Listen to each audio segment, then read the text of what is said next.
What's up guys, my name is Oscar Maldonado and thank you guys so much for clicking on my video. I'll break down this video into little sections so that way you can just click on the section and it'll jump right to that section of the video. So as you may or may not have noticed, my voice is a little different because I am sick today. My throat hurts like hell, but I'm all good with making the video because this is the only time I got to make one, so might as well just do it now. So anyways, this video is going to be about my MEPS experience and the whole process and everything. Also, it may or may not show my swear-in ceremony. That's going to be towards the end of the video, but I'll explain that whole thing towards the very end because I may or may not show it, and I'll tell you towards the end. Anyway, so yeah, here we go. Now, if you guys live in LA or close to LA, you are most likely going to go to the El Segundo MEPS, and if you do and you go to a hotel, you're most likely going to go to a hotel called 4 Points. And just to let you know, when you go to that hotel, when you check in, go to the Los Angeles room. I know this is weird to those people that aren't from LA or whatever, but that's what the room is going to be called, Los Angeles. And go in there, and that's where you check in for the MEPS. So yeah, go there. Don't worry, if you bump into an employee, just let them know and they'll direct you over there. They know what's up. So yeah, so like I said, I showed up at that hotel. I got a little funny story about that, in which it's a quick story, I guess I'll tell you right now. Anyway, so the day that I was supposed to go to that hotel, 4 Points, I actually had to work that day earlier. And I didn't get out till like 2, and I had to be there at 4. And it takes about an hour to get to 4 Points Hotel, the 4 Points Hotel. But it was raining really hard that day, so there was a lot of traffic, and I got there like 10 minutes before 5. Anyways, my recruiter told me that I was gonna most likely have a roommate, and because of that, I was trying to beat my roommate to the hotel. I didn't know who it was gonna be, but I wanted to beat that person because I really needed to go to the restroom. Numero 2. I really needed to go, and I wanted to beat him just because, I didn't want to make it awkward once he got there. Anyway, so once I got into the hotel, I found the room. And I went up to my hotel room. It took me a while to find it because I was on the girl side by accident. And then I went to the guy side. You'll see it in the video if I decide to show it, but don't worry, you'll see it. Anyway, so once I finally found my hotel room, I opened the door and I saw stuff on a bed. And I was like, shoot, he beat me here. And so I was like, all right. And I was calling out. I was like, hello? Hello? And nobody answered. So I was like, okay, maybe he's not here. Let me go to the restroom real quick before he gets here. So I was going to walk to the restroom. And I see the lights on. The door was closed, but I see the lights on under the door. And I see little shadows. And I was like, oh, shoot, is he in there? And I was like, hello? And then he stops moving. And then he all of a sudden just says, hello? And I was like, hey, what's up? And he's like, and then he started saying, hey, what's up, man? Are you my roommate? And I was like, yeah. He's like, oh, cool, man. What's up? Hold on. I'm just taking a shit. I'll be outside right now, right? And when he said that, I was cracking up because I actually thought he was going to be awkward. Hell no, he wasn't. He was funny and he's a really cool dude. And on top of that, he was joining the Navy. So, yeah. So your roommate could be from any branch. It doesn't necessarily mean it's going to be the branch you're going to be joining. So yeah, once he got out of the restroom, we got acquainted. We went and go eat. And then we came back and we just watched PBS the whole time. We were watching Arthur. We were watching the Wildcrats. We watched a lot of PBS. Like, I didn't mind because I watched it with my little brother anyway. I thought it was freaking hilarious because the Wildcrats is like a nature kind of thing. It's a nature animation show and it teaches you about animals. And in this episode, there were giraffes and they were teaching how giraffes fight, which is with their necks. And so they both turned into giraffes, but they looked funny as hell. And they were hitting each other with their necks. And I just thought it was funny because one of them broke it and he was like all lopsided. I don't know, dude. It was funny. I was cracking up. Oh man, it was an awesome night. Anyway, so after that, we went to sleep and I woke up around 3 to be ready at 3:30 because 3:30 is your wake up call. And my recruiter also told me to be ready by 3:30 just so I can get up, check out, go eat breakfast, and be on the shuttle on time. So I woke up at 3 and I was ready by 3:30. And at 3:30 is your wake up call, but they don't guarantee you a wake up call. Sometimes they may not call you because other people were telling me that they didn't call their room, but they called ours.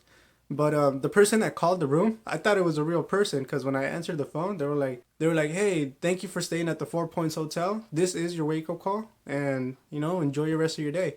And I was about to say, hey, thank you and good morning to you too. But before I was able to finish, the machine repeated itself. And I was like, oh, you son of a gun. And it sounded real, like it sounded like a real girl. I was just like, screw it. And then I hung up. And after that, we went outside and we went downstairs to go eat breakfast. You only get around 30 minutes. So once you eat breakfast, you go onto the shuttle, which shows up at 4:35. Don't worry, they will tell you that the shuttle is coming, so you don't have to worry about, oh crap, do I have to constantly watch the shuttle because I may miss it. No, they tell you that the shuttle is coming, and they also tell you to hurry up because, you know, the shuttle is coming. They don't want to wait. So they tell you. You also wait in a line and everything, and you're good to go. Anyway, so once you get to MEPS, you get off the shuttle and you stand in a straight line outside. For us, it was a line of 5 people to the side. So I was the first one on the very left, and there was 5 rows. So, you know, 5 rows that way. So in total, there were 6.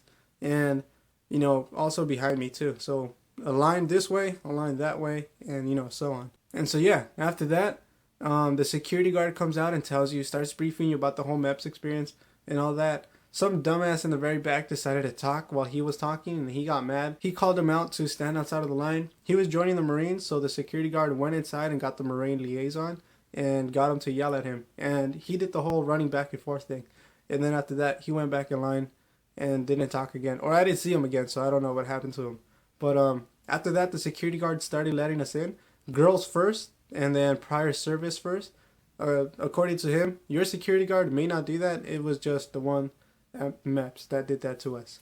But I mean, it's cool. I didn't mind. But anyway, so once you get in, you're gonna go to your liaison. For me, it was the Air Force, so I went to the Air Force liaison, and there you're gonna get a sticker from the wall, and you're gonna put it on the left side of your chest, the top left. If you have a sweater on and you're gonna keep it on, you put it on the sweater. If you have a sweater on but you're gonna take it off, take off your sweater and then put it on the shirt because it needs to be on the top. So that's why I was just saying. Anyway, so once you do that, you check in with the liaison and he just confirms your identity and all that crap. And then he's going to tell you to check in the front desk. Once you go there and check in, you're going to do it with your fingerprints. If it's your first time there, they're going to take your fingerprints. If it's not, you just sign in with your fingerprints. And then you go to the medical section of MEPS. For me, which was in the El Segundo MEPS, there's 2 floors. So the top floor was the medical part. So I had to go upstairs and then you check in over there as well. And this is where the whole physical starts. I'll break down this video into little sections so that way you can just click on the section and it'll jump right to that section of the video, just because I think this video is going to be pretty long. So you guys can click here for the intro and then you guys can I'll break it down into little sections. If you're on mobile, I'm sorry. I'll try to put the times next to it so that way you can just skip it manually, but you know, if I don't, I'm sorry. So once you get to the medical part of MEPS, you're going to check in again with your fingerprints, and they're going to give you a whole new document, like a whole packet. And this packet, it's going to have all your medical information.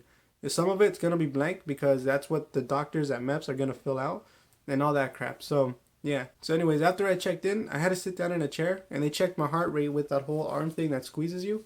For me, my heart rate was 91. Whether that's good or not, I don't know, but I know the resting rate is 70.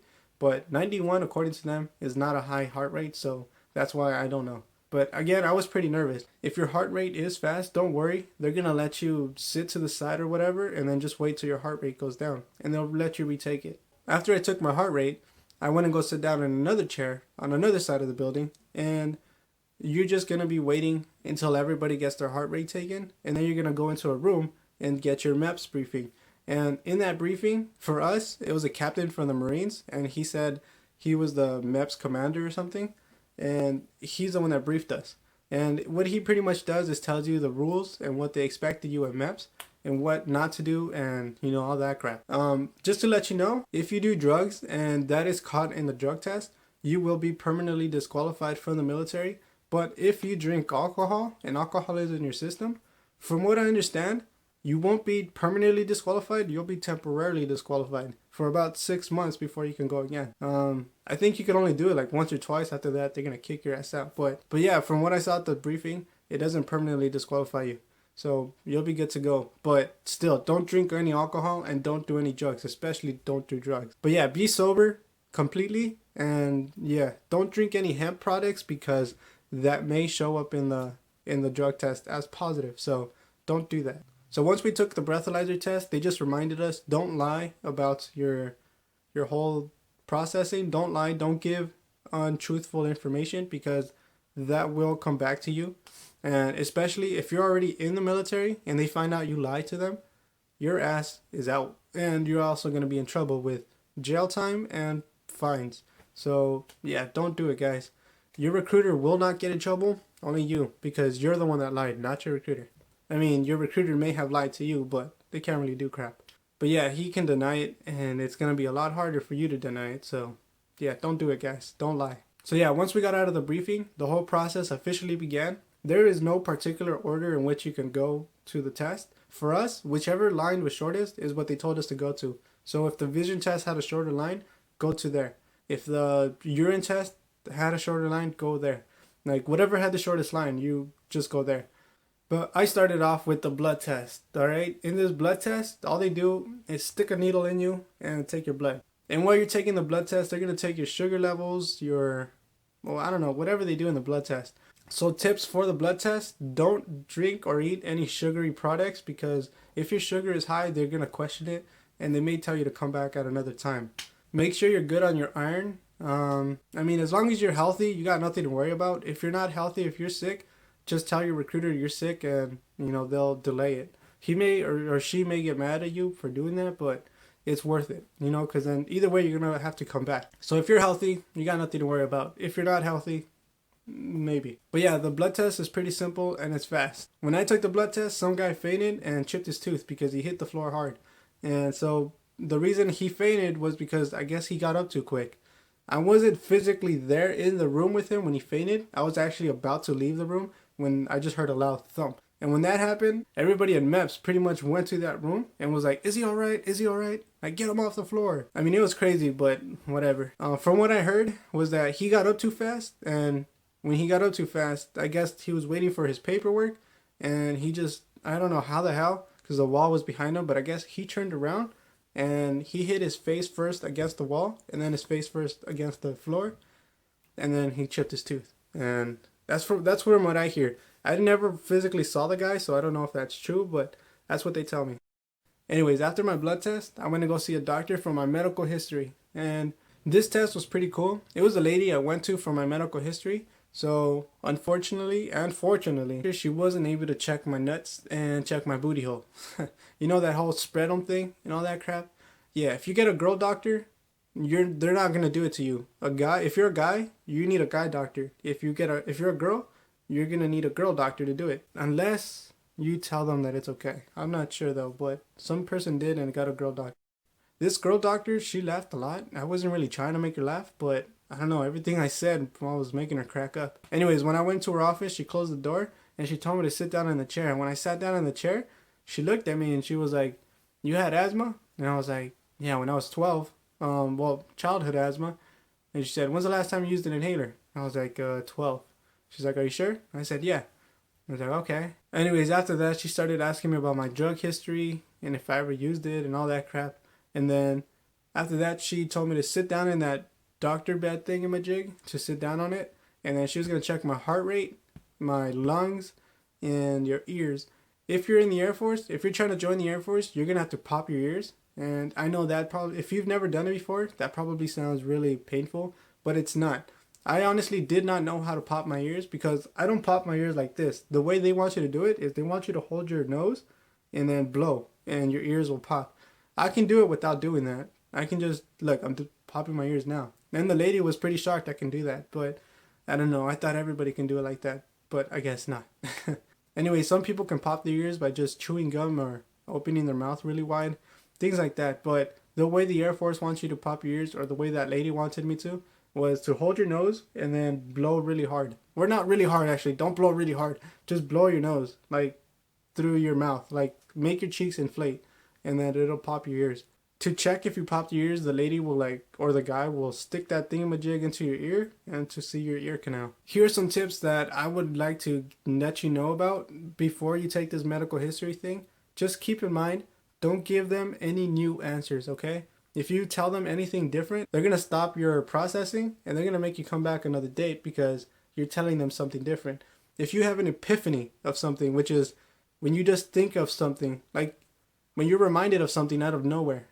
If you have something different from what you told your recruiter, don't tell them right there and then because that's going to stop your processing. Instead, when you finish your processing, let your recruiter know about it, okay? And then from there, he can work it out. Don't tell them at MEPS, okay? Also, they're going to be checking your ears. So make sure your ears are clean. From what MEPS tells me, you're not supposed to clean your ears with Q-tips because that only pushes your earwax further. But I mean, I cleaned my ears with Q-tips and they said my ears were freaking clean. So I don't know what the hell they were smoking, but it's all good.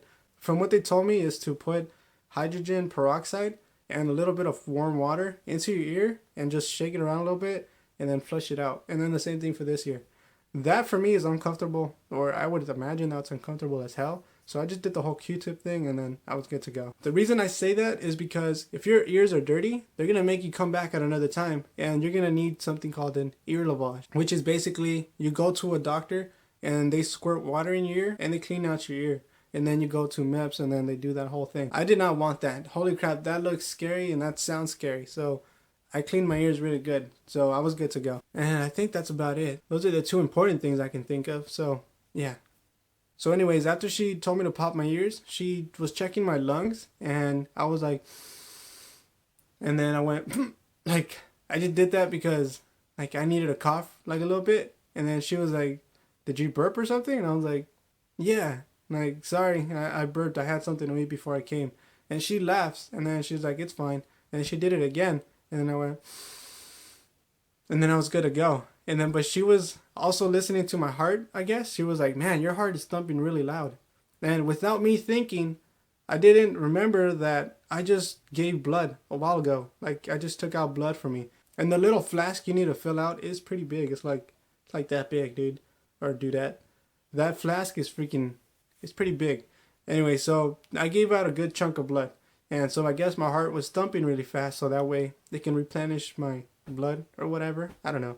So I just told her, I'm nervous. I'm nervous to be here and all that crap. And then she was just laughing. I guess she understood it as I'm nervous to be around you or something like that because she blushed a little bit.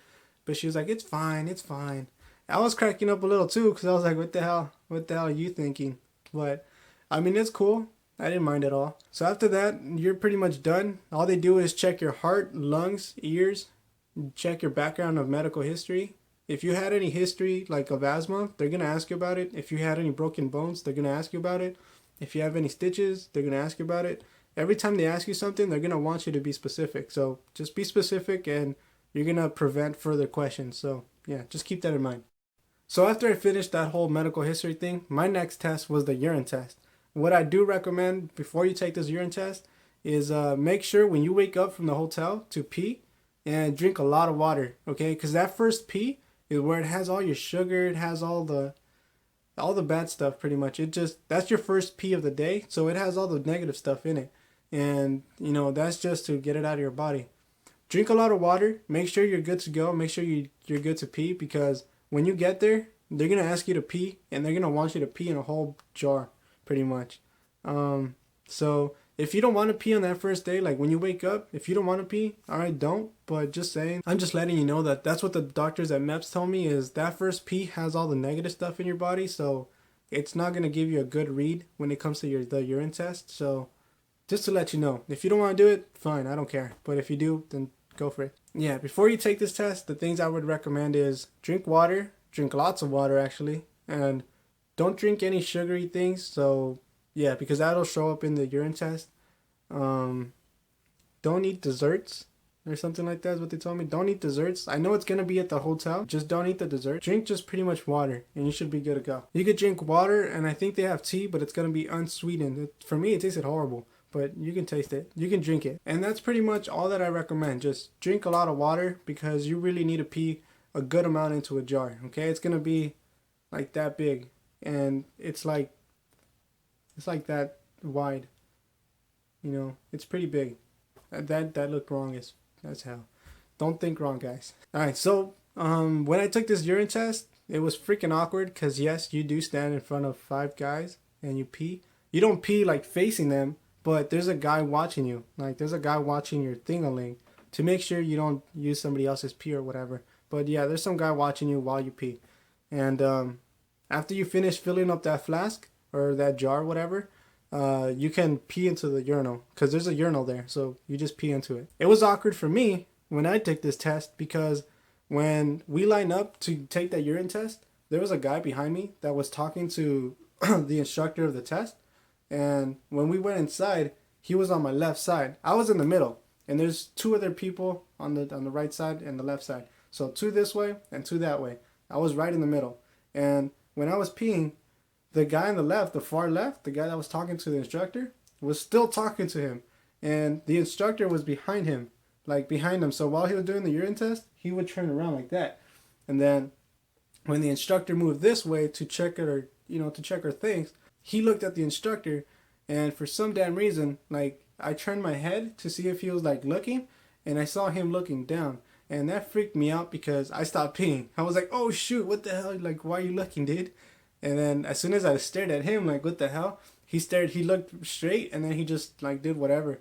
It took me a while to begin peeing again, but I finished that jar. And yeah, I mean, that was just freaking awkward. But yeah, once you finish that, I needed to pee a crap load, so I put that jar down and I just kept going.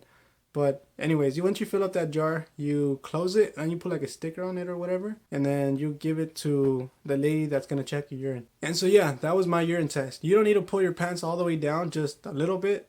So after the urine test, I took my vision test. And for this vision test, holy crap, this one is important for you, okay? This one is really important for you because if you fail this vision test, your job list goes away. If they find out you're colorblind, I know many of you guys are like, I can see colors, so I'm not colorblind. Even though colorblind, for you, you may think, oh, you only see black and white. That's not the case. What they want to know is if you can see certain types of colors, like certain types of blues and certain types of purples and things like that.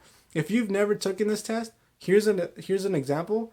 If you can read the image, if you can see what's in there, if you can see what's in this image, which is, I'll write the answer here.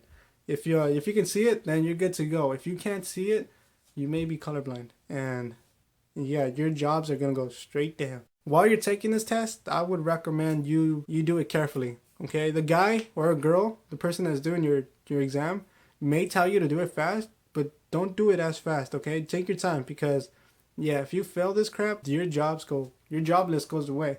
And if you wanted to be security forces, you can't be colorblind. If you become colorblind, that's a no-go for the security forces. So make sure you're not colorblind, okay? If you're joining the Air Force, they do the color vision test, and they also do the depth perception test. Pretty much what they do is they give you 4 objects, right? This is A, this is B, this is C, and this is D. One of those is going to be raised up a little bit more, and it's going to be pointing at you like that. So what you got to do is tell them which one is a little bit more ahead, like a little bit more. So for this one right here, this finger is more ahead than this one. Okay, for the depth perception test, this is hard for me to give you an example of, but it's pretty much this. You got to tell them which one is more ahead than the other. So from this right here, can you tell which finger is more ahead than the other? And if you could tell, it's this one right here. This one is more ahead than this one. This one is in the back. And that's what you got to do because they're going to give you 4 different objects. So they're going to give you like that. You got to tell them which one is more ahead. Okay, that's the depth perception test. If you can tell me, if you got that one right, then you're good to go. If you couldn't tell, you may want to take your time because that one is important as well. If you don't do good in that one, again, the amount of jobs you're eligible for goes way down. So make sure you take your time and do it carefully, okay? Don't rush it. After you do those 2 tests, again, if you're trying to join the Air Force, they're going to make you read a paragraph of like some passage or something. And all that does is try to see if you stutter. What they want you to do is to read it like good, like without stopping, without stuttering, anything like that. You just got to read it good, okay? So that's the vision test. And I do recommend going slow on that test, okay? And take your time. Don't go too slow, but do take your time, okay? That one is important for you. So that was my vision test. After I took the vision test, I took the hearing test. And the hearing test, all you got to do is really clean your ears, dude. Like, if you didn't need an ear lavage when you did the medical history portion of the test, then you should be okay on the hearing. And the hearing test is pretty self-explanatory. All they do is put you earphones on, and all it does is they give you a button to push, and every time you hear a sound from either one, you just push it, and just keep pushing it because the beeps, they don't go beep, and then you wait a while and then beep. No, it goes beep, beep, beep, beep, beep, beep. It goes softer and softer until you can't hear it anymore. And so you just got to keep pushing it. And that's pretty much it. That's pretty much the hearing test. After that, since I didn't do the whole nut check and your whole booty hole check, I had to wait again for another doctor, a guy doctor, so he can check. And then after that, I can do the duck walk. If you're a guy, they do the nut check. If you're a girl, they do that other check. and they check your butt as well, I think, from what they tell me. For the most part, you do this during the medical history portion. So if you didn't do it then, you're going to do it later. Anyways, when they do that whole booty check, they don't touch your butt. They don't even touch it. Well, at least he didn't to me. He just looked. And then that's it. After that, you do the duck walk. The duck walk, you don't just do the duck walk. Also, make sure you're not hurting anywhere in your body. Make sure you're not sore. Because what they're going to want to do is to check your joints. And what they're going to do is, these are some of the tests. These aren't all of them. These are just some. Okay, they're going to make you spread your fingers like this. They're going to make you do this. Just keep doing that over and over really fast. Like, you got to do that really fast. Okay? If it starts hurting you, don't try to like play it off. If it doesn't hurt you, then you're good to go. For the most part, it's not supposed to hurt, but if it does, try to play it off. Don't make any faces because they're going to be watching you, okay? So just giving you a heads up. Also, they're going to want you to do this. They're going to want you put your arms up and then down. Up and then down. At the same time, when you're doing this, you're going to want to go on your tippy toes. So every time you go up, you go on your tippy toes and then you go down. Tippy toes, down. Alright, and you got to do that over and over fast. Oh, another one is they're going to want you to put your hands up. They're going to do this, do that, side, side. You know, they're just going to be checking your joints. If you have a watch like me, they're going to tell you to take it off. And you're going to be pretty much just in your boxers. They're going to check for athlete's foot, nail fungus, and I don't know, another crap. But if you have nail fungus, dude, you shouldn't even be worried. Even if you're a girl. If you have nail fungus, as long as it's not too bad, you shouldn't be worried. Because some guy next to me had like the worst case I've ever seen of nail fungus. And they didn't tell him crap. Okay, so you're good.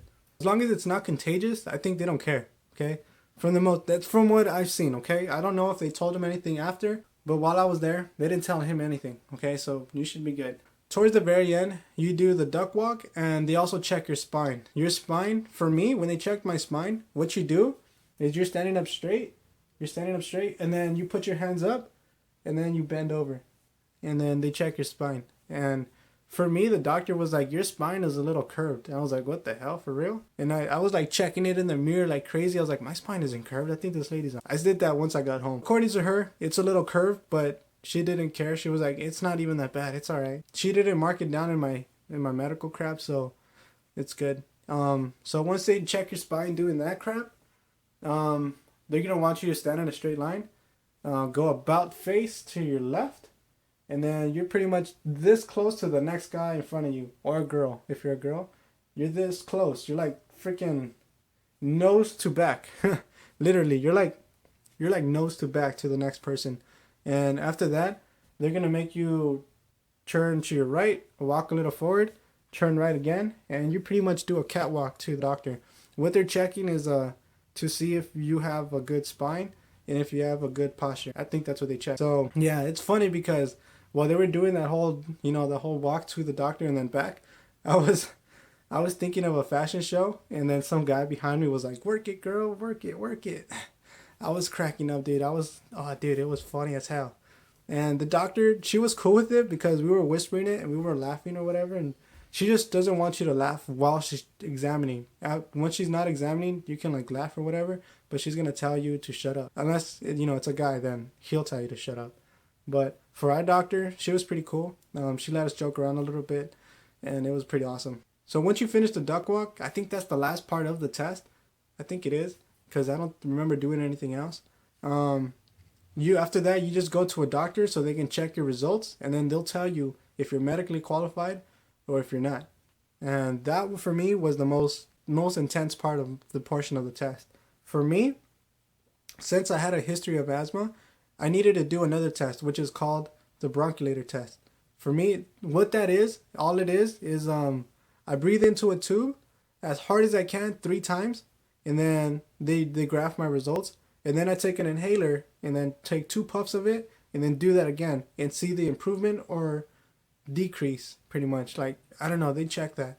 And then they go from there. I don't know how to read the results, but as long as you're not too improved, then you're good. As long as you didn't decrease or anything, then you're good too. So, yeah. So it's not that bad. When I went and go check out, the doctor was like, you're going to need to come back in 2 weeks so we can schedule you for the bronchulator test. And I was like, shoot. Okay, so he told me that. He wrapped it up. And I checked out of the medical history. I went down to the Air Force liaison, and he told me that's where my processing stops until I take the asthma test, pretty much, the broncholator test. And so I was like, okay. The Air Force paid for a taxi for me to go to my recruiter's office, and then from there, I took the bus home. So, I mean, it was cool. So that was my first MEPS visit. The second MEPS visit is when I came back to do the broncholator test. It turns out that it's actually common for people to take the broncholator test because many people have a history of asthma. I thought I was going to be the only person there, but no. A lot of people show up with a history of asthma, and they got to take that broncholator test. And also, there was a ton of people, and I mean a ton of people, with the ear lavage. People that don't clean their ears. So that's why I was telling you guys, clean your ears. Make sure they are clean, okay? You don't take it at MEPS. You do it at another office. They send you to another office. But don't worry, the Air Force or the military pays for a shuttle to take you there, to and from there. And at the same time, they're responsible for you. So I think you're going to have like, somebody's going to be there with you, okay? You're not going to go by yourself, pretty much. And then after that, they go back with you and you're good to go. Anyways, after that, after I took the test, I got the results. I went to my liaison office. I went back over there. And since they didn't get their results in time, they told me I'm going to have to come back another time to swear in. But while I was there, I can pick out my jobs, or I can see the list that I was qualified for and answer all the basic questions as to whether I've ever smoked, did drugs, I have any history of violence, any law violations, and all that crap, you know. You got to answer them again when you're there. If you're joining the Air Force, you got to do a whole lifting weight thing, and that also determines as to what jobs you qualify for, because, you know, certain jobs require you to lift a certain amount. So make sure you're good on the lifting. After that, that's where I stopped with my processing again, and then they sent me home, which is pretty much they did the same thing as last time. They gave me a taxi, or they paid for a taxi. They took me to my recruiter's office, and then I went home on the bus. It wasn't that bad. I still have to go back to MEPS to swear in, but everything else is done. I'm medically qualified. I'm good to go.